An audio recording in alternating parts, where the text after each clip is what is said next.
I analyzed thousands of paintball matches inside of Rec Room and collected data to observe the most common mistakes people make. And now I present to you my findings and advice of how to overcome these misconceptions. Welcome to playing paintball properly. Wait, no, that's not right. There we go. Let's start simple. The weapons. The single most common mistake I see people making is that they don't reload their pistols. The gun only has one shot, but thankfully, much like the flintlock and laser pistol, you can reload it by just twirling it in the air. Although it may be a pain to reload it after every shot, just know that because you're properly handling the weapon, your stats will look much better at the end of the game. The pistol is also the only weapon that allows you to shoot through objects. If you just shoot at one spot long enough, you'll eventually create a hole and you'll be able to shoot directly through it. Next, let's move on to the shotgun. There are two ways you can use this guy. The first is sniping. Thanks to its wide spread, you can cover a large area when you shoot at a distance. The bullets don't droop either, so you don't have to worry about arcing your shots. For whatever reason, most players don't see the value in sniping with the shotgun, so you'll be able to catch them off guard. If you want to get up close with your enemies, however, you're going to want to hold the shotgun backwards. Unfortunately, this means that each time you shoot, you'll have to spin around, but it does make you look cooler, so there's bonus points for that. The burst rifle has a high fire rate. This means it's basically useless when it comes to shooting enemies, but if you shoot the floor a whole bunch, it'll become slippery. If you then lure your enemies into the area, when they run across it, they'll slip on it like a banana peel, and now it's super easy to kill them. Unlike most weapons, the sniper has a scope that allows you to home in on your enemies. Because of this, you're going to want to take time while aiming. If you lay down on your stomach, it'll help you steady your shot. So now it's just a waiting game to make sure that you have the perfect shot. Even if you think you have an opening, hold your fire, because the chances are you'll be able to get an even better shot if you continue waiting. You may start to grow impatient, but whatever you do not fire. You don't want to give away your position until you're sure that you can hit the shot. Like this, he stopped to tie his shoes. This is the perfect opportunity. Fire! Oh, wait, I think he fell asleep. Hey buddy, wake up. You have the perfect shot. Shoot him. For the grenade launcher, it's actually very inefficient to fire the grenades. Instead, the best option you have is to throw the entire weapon. This way, all the grenades in the magazine will go off at once and it'll be a massive explosion that'll wipe out all the enemies. The map Drive-In introduced us to a new weapon, the paint sprayer.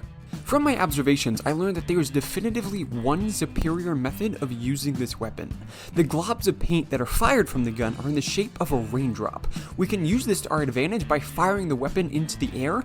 This way, as the paint comes down, it creates the illusion that it's raining. The enemy team won't want to get their clothes wet, so they'll pull out their umbrellas. This is the perfect distraction that you need to whip out your pistol and shoot them in the head. Although the shield doesn't allow you to kill enemies, there are still some things about it that most people don't know. It actually has durability.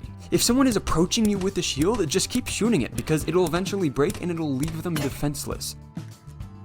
If you're using the shield, however, the best thing you can do is play peekaboo with your opponent.